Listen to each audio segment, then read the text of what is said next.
Hello friends, आप सभी का स्वागत है eagle IAS the study zone में। साथियों, मॉडर्न वर्ल्ड हिस्ट्री में आज एक इम्पॉर्टेंट टॉपिक पर डिस्कशन करेंगे जिस पर जो है यूपीएससी मेंस में काफ़ी प्रश्न पूछे जाते हैं।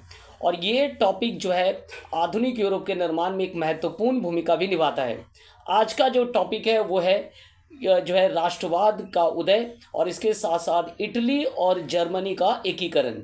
आज जो टॉपिक है वो हम लोग इटली के एकीकरण को लेकर के डिस्कशन करेंगे, जो कि नेपोलियन के पतन के बाद से अर्थात 1815 के बाद से जो एक असंतोष की भावना थी या जो धीरे धीरे एकीकरण की जो आग इटली में सुलग रही थी वो अंततः 1871 में जा करके जब एकीकरण हो गया तो समाप्त हो गया।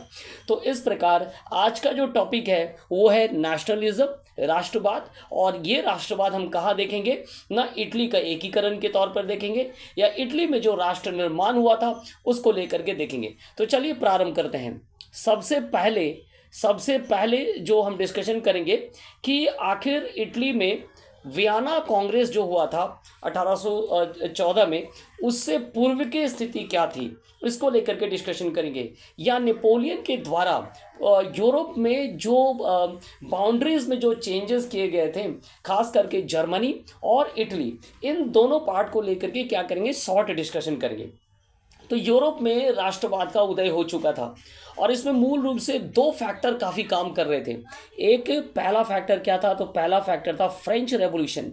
फ्रेंच रेवोल्यूशन ने जो है उदारवाद, मानववाद, स्वतंत्रता, स्वाधीनता एवं राष्ट्रवाद के उदय में जो है प्रमुख भूमिका निभाया और इसका प्रभाव पूरे यूरोप में देखा गया। आपने देखा कि इसके साथ ही नेपोलियन का उदय हुआ। नेपोलियन जो है राष्ट्रवाद के उदय में सबसे प्रमुख सहायक तत्व के रूप में जो यूरोप में जाना जाता है। नेपोलियन के उदय के साथ ही यूरोप के कई क्षेत्रों में राष्ट्रवाद की भावना जागृत हुई, जिनमें जर्मनी और इटली का जो है मुख्य भूमिका है। तो नेपोलियन और फ्रेंच रेवोल्यूशन, इन दोनों ने जो है क्या है, राष्ट्रवाद के उदय में एक सहायक भूमिका निभाया। कहा जाता है, यहाँ पर एक स्टेटमेंट को जानना ज़रूरी है। हालांकि कहा जाता है कि नेपोलियन के पतन के पश्चात अर्थात 1815 के पश्चात यूरोप के देशों ने वियना कांग्रेस के साथ ही इस राष्ट्रवाद की भावना को दबाने का भरपूर प्रयास किया। लेकिन इतिहासकार कहते हैं या लेखक कहते हैं कि इतिहास में एक चीज़ें जो है काफ़ी ट्रुथ है, वो ये कि इतिहास में जो पावर, जो शक्ति एक बार उत्पन्न हो जाती है उसे पूर्ण रूप से हमेशा के लिए नष्ट नहीं किया जा सकता है। अर्थात एक बार अगर राष्ट्रवाद की भावना उदय हो गई, स्वतंत्रता की भावना उदय हो गई, लोकतंत्र की भावना उदय हो गई, तो फिर किसी भी प्रकार से इसे जो है पूर्ण रूप से जो है या हमेशा के लिए इस तत्व को हटाना संभव नहीं है। और ये प्रक्रिया अब आगे की ओर ही बढ़ती है, ना कि ये बैक हो जाती है। अगर किसी समस्या के अधीन बैक भी होती है तो वो क्या होता है, क्षणकालीन होता है। और इसी का एक उदाहरण आप देख सकते हैं कि इंग्लैंड में 1815 के बाद काफ़ी कड़ाई की गई। यहाँ पर जो है श्रमिकों की अवस्था और ख़राब हो गई। लेकिन इस दौरान ही हमें एक चार्टिस्ट मूवमेंट देखने को मिला था 1836 से लेकर 1848 तक। और जो फर्स्ट जो सुधार आया था 1832 में, वो इंग्लैंड में हुआ था। तो ये दो सुधार इंग्लैंड में हुए। तो इंग्लैंड में भी जो है नेपोलियन के बाद से जो है धीरे धीरे सुधारात्मक कदम या लोकतंत्र की ओर या हम कह सकते हैं कि जो मानववाद, लिबरलाइजेशन की भावना या राष्ट्रीयवाद की भावना जो धीरे धीरे आगे की ओर बढ़ रहा था। चलिए अब हम लोग डिस्कशन करेंगे कि नेपोलियन के द्वारा कहा जाता है कि इटली और जर्मनी का जो बाउंड्रीज है वो जो है पहले तय किया गया था या उसे बनाया गया था नेपोलियन के समय काल में। तो क्या कुछ था उसको लेकर के डिस्कशन कर लेते हैं। नेपोलियन के समय काल में दो इवेंट अगर आपको याद होगा तो एक तो है जर्मन राइन संघ का गठन किया गया था। जर्मन राइन संघ का निर्माण किया गया था जिसमें 14 स्टेट थे। 1806 की घटना है और इसके तहत पवित्र रोमन साम्राज्य का अंत हुआ और जर्मन राइन संघ नेपोलियन के अंदर में जो है संरक्षण में था। ठीक इसी प्रकार जो है इटली का जो यूनिफिकेशन में उसमें जो है इटली का जो किंगडम बना था वो नेपोलियन ही क्या थे, वहाँ के संरक्षक थे। और 1805 से लेकर के 1814 तक जो है ये उसके अधीन था। इस राज्य का निर्माण, इटली का जो राज्य का निर्माण जो नेपोलियन के अधीन होता है वो कब होता है, तो मार्च 1805 में होता है, जो कि यहाँ के प्रेसिडेंट और फिर क्या होते हैं इटली के शासक, और साथ में फ्रांस के भी क्या रहते हैं, सम्राट रहते हैं। तो इस प्रकार जो है क्राउन लोम्बार्डी में क्या हुआ था ना, इसे क्राउन पहनाया गया था किसे, नेपोलियन को। तो इटली और जर्मन राइन संघ, इन दोनों में राष्ट्रवाद की भावना के उदय में या बाउंड्रीज के निर्माण में जो है नेपोलियन की काफ़ी भूमिका पाई जाती है। नेपोलियन के द्वारा या फ्रेंच रेवोल्यूशन ने क्या कुछ यहाँ पर किया, तो एक तो सामंतवादी प्रथाएं वहाँ समाप्त हो गई, आंतरिक व्यापार के प्रतिबंध हट गए, नेपोलियन कोड ऑफ कंडक्ट जो है उसके हर क्षेत्रों में लागू किया गया, जिसके कारण सबको समान अधिकार के ऊपर बल दिया गया। धार्मिक स्वतंत्रताएं भी जो है यहाँ प्राप्त हुई। अच्छा, प्रेस की स्वतंत्रताएं प्राप्त हुई, स्वायत्त शासन प्रणाली को लेकर के कार्य आगे बढ़ाया गया। तो इस प्रकार नेपोलियन के द्वारा या जो फ्रेंच रेवोल्यूशन है उसके द्वारा जो है इटली और जर्मनी के क्षेत्रों में जो है राष्ट्रवाद के उदय में जो एक प्रमुख भूमिका निभाया गया था। अब सवाल है कि 19वीं सदी के पूर्वार्ध में जो है इटली सिर्फ एक भौगोलिक इकाई के तौर पर था। क्यों ना, इटली में क्या कुछ था, तो इटली के उत्तर की ओर जो आल्प्स पर्वतमाला थी, इसके तीनों तरफ क्या थे, तो समुद्र थे, इसके अलावा ये एक प्रायद्वीप था। तो इसे एक भौगोलिक इकाई, अर्थात अभी भी यहाँ राष्ट्र की भावना उभर करके नहीं आई थी, क्योंकि इटली का जो क्षेत्र था 3 भागों में बटा हुआ था और अलग अलग प्रदेश जो है अलग अलग साम्राज्यों के अधीन थे। और इसको लेकर के डिस्कशन करना काफ़ी ज़रूरी है। और वियना कांग्रेस को लेकर के डिस्कशन करेंगे, जो कि 1814 से 1815 को हुआ था, सितंबर 1814 से जून 1815 को। इसकी अध्यक्षता किसके द्वारा की गई, तो ऑस्ट्रिया के मैटरनिक के द्वारा जो इसकी अध्यक्षता की गई थी। मैटरनिक ने ही नेपोलियन के पतन के बाद या नेपोलियन से जो स्थिति उत्पन्न हुई थी उसको दबाने के लिए वियना कांग्रेस स्थापित किया गया था। वियना कांग्रेस में मुख्य रूप से जो है 5 पावर्स जो है 5 पावर्सों का हम ये कह सकते हैं, ऐसे आखिर तो कई कंट्रीज थे लेकिन 5 पावर्स यहाँ देखने को मिले। एक तो हो गया ऑस्ट्रिया, जिसकी ओर से मैटरनिक थे खुद। इसके अलावा प्रशिया था, प्रशिया में कौन थे, तो हार्डिनबर्ग थे, और जो है स्कॉलर और राजनीतिक हम्बोल्ट भी इसके साथ थे, ये इसके प्रतिनिधित्व किया गया था।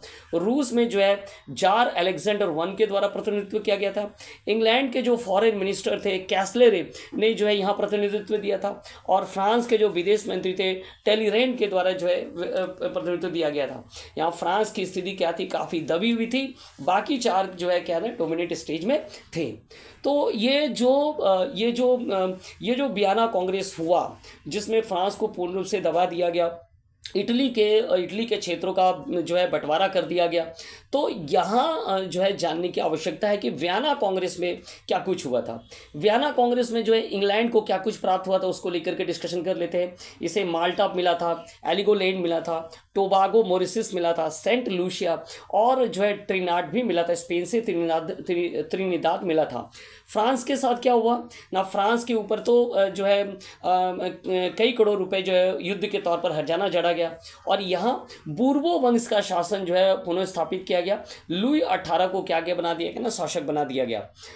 इसके साथ साथ प्राचीन व्यवस्थाएं जो है फ्रांस में वापस आ गया। अर्थात इतने मेहनत के बाद यहाँ जो है क्रांति हुई, नेपोलियन आया, लेकिन फिर जो है एक घटना के द्वारा यहाँ फिर जो है पुरानी व्यवस्थाएं लौट आई। इसके अलावा जर्मनी की अगर हम बात करें तो जर्मनी को जो है एक संघ बनाया गया, जो कि ऑस्ट्रिया के जो सम्राट थे फ्रांसिस के अधीन थे। जर्मनी के कुछ क्षेत्रों को मिला करके एक संघ बना दिया गया था, ठीक है। ऑस्ट्रिया की अगर बात करें तो ऑस्ट्रिया को क्या कुछ प्राप्त हुआ, तो ऑस्ट्रिया को प्राप्त हुआ था इटली के 2 क्षेत्र, खास करके वेनेसिया और लोम्बार्डी का क्षेत्र प्राप्त हुआ। पोलैंड से इसे क्या प्राप्त हुआ, तो दक्षिणी वेलेसिया प्राप्त हुआ था। इटली को क्या किया गया था, इटली को जो है डिवाइड किया गया था, कई क्षेत्रों में जो है इसे डिवाइड किया गया था। इटली के दो क्षेत्र तो आपने देखा कि वेनेसिया और लोम्बार्डी ऑस्ट्रिया के पास थे।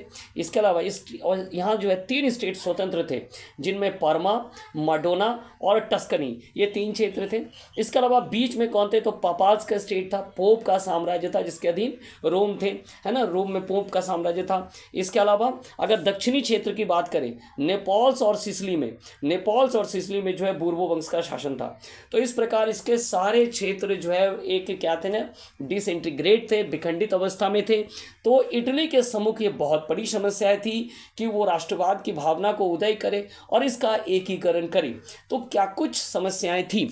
अच्छा, इटली का जो आपने देखा, अगर इटली के सामने जो समस्या थी या इटली का जो विभाजन था, उसे अगर हम लोग एक डायग्राम के माध्यम से समझने का प्रयास करें तो वो डायग्राम किस प्रकार बनेगा। तो देखिए, डायग्राम इस प्रकार बनेगा, इस तरह से जो है डायग्राम को बनाया जा सकता है।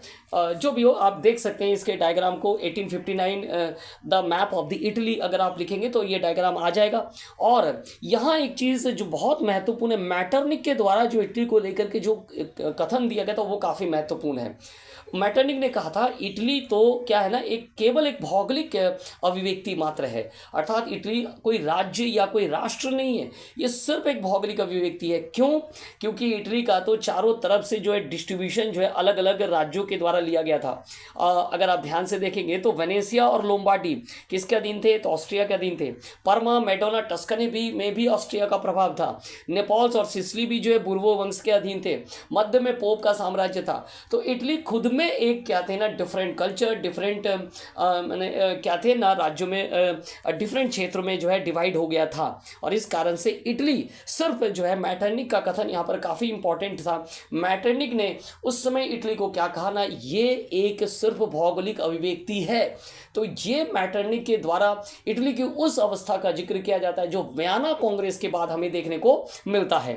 ठीक है, चलिए, तो अब इटली के सामने एकीकरण को लेकर के हम लोग थोड़ा सा डिस्कशन करेंगे, बाद में हम लोग एकीकरण के बातों को लेकर के आगे बढ़ेंगे। पहले हम देखेंगे कि एकीकरण में क्या क्या समस्याएं थी। एकीकरण में सबसे बड़ी समस्याएं थी जो यहाँ जो विदेशी प्रभुत्व था, खास करके जो ऑस्ट्रिया का प्रभाव देखने मिलता था, इससे छुटकारा पाना, ये पहला लक्ष्य था कि इससे कैसे छुटकारा पाया जा सके।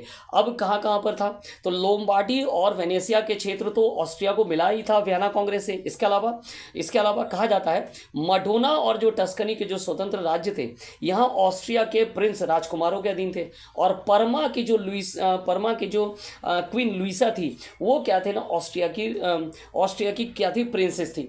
अब ये देखिए, संपूर्ण क्षेत्र पर लोम्बार्डी, वेनेशिया, मेडोना, टस्कनी और परमा, ये सारे क्षेत्र हम कह सकते हैं कहीं ना कहीं डायरेक्ट इनडायरेक्ट तरीके से जो है किसके अधीन थे, तो ऑस्ट्रिया के प्रभाव के अधीन थे। बीच में क्या था, पोप का राज्य था। और कहा जाता है कि यूरोप के देश भी ये चाहते थे कि पोप का साम्राज्य रहे, तो पोप का राज्य भी यहाँ पर पोप अपनी सत्ता स्थापित रखना चाहता था। इसके अलावा जो दक्षिण का क्षेत्र है, नेपल्स और सिसिली में आपने देखा कि बूर्बो वंश का शासनकाल था। तो इस प्रकार इटली में जो है राष्ट्रीयता की भावना का विकास होना काफ़ी असंभव था। और इसी भावना का विकास में जो आगे जाकर के मैज़नी, गैरिबाल्डी की भूमिका जो है पाई जाती है। इसके अलावा इटली के एकीकरण में जो है विभिन्न प्रकार के मत भी पाए जाते थे, जैसे मेजिनी और गेरिबाल्डी के द्वारा कौन सा मत था ना, वे इसे गणराज्य के तौर पर देखना चाहते थे। वहीं कहा जाता है कि जियोबाटी के द्वारा जैसे संघीय राज्य बनाए जाने की इच्छा या चाहते थे कि संघीय राज्य बने, पोप के अधीन बने। तो इस प्रकार इटली के सामने जो है ये कुछ समस्याएं थी। अब यहाँ कहा जाता है कि इटली में क्या था ना, डिफरेंट कल्चर थे और साथ में जो है डिफरेंट थॉट्स के लोग भी थे, अलग अलग विचारधारा के लोग भी थे।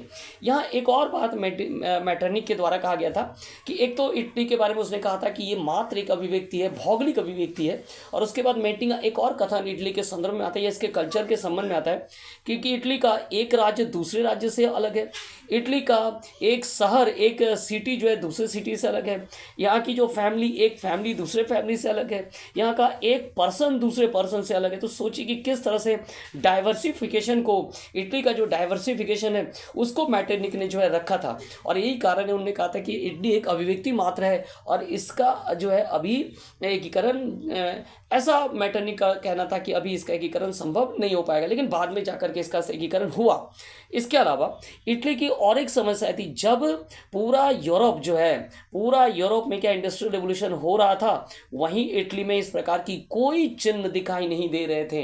इंडस्ट्रियल रेवोल्यूशन ने पूरे यूरोप को बदल करके रख दिया, वहाँ मॉडर्नाइजेशन लाया, नए नए आविष्कार, तकनीकी नए विचारधाराओं का उदय हुआ, लेकिन इससे इटली जो है अछूता रहा। यहाँ परंपरागत साधन थे, परंपरागत जो राजनीतिक स्थितियाँ थी, परंपरागत सामाजिक, पुरातन सामाजिक व्यवस्थाएं थी, तो इटली इससे छुटकारा नहीं पा रहा था। इसके अलावा इटली के दो भाग जो है अलग अलग प्रकार के थे, नॉर्थ और साउथ इटली। नॉर्थ इटली जो है सेमी इंडस्ट्रियल, अर्ध औद्योगिक था, वहीं साउथ जो है वो क्या था ना, ग्रामीण प्रकार थे। दोनों में एक रूपता नहीं थी और दोनों के कल्चर्स अलग थे। यही कारण है मेटरनिक ने कहा था कि इटली का एक राज्य दूसरे राज्य से अलग, एक शहर दूसरे शहर से अलग, एक परिवार दूसरे परिवार से और एक व्यक्ति दूसरे व्यक्ति से क्या है, अलग है। तो इस कथन की जो है हम देख पा रहे कि कहीं ना कहीं सत्यता है कि इटली में जो है ये डाइवर्सिफिकेशन बहुत अधिक था, जिसके कारण इटली के सामने क्या थी ना, एकीकरण की काफ़ी समस्याएं थी। तो साथियों, आज इटली के एकीकरण को लेकर के डिस्कशन प्रारंभ किया गया है। आगे जाकर के एकीकरण के विभिन्न तत्वों को लेकर के डिस्कशन करेंगे, कैसे एकीकरण हुआ, चाहे जितने भी क्लासेस लगे, लेकिन एक कॉन्सेप्ट क्लियरेंस पर जो है बिल्कुल ध्यान दिया जाएगा।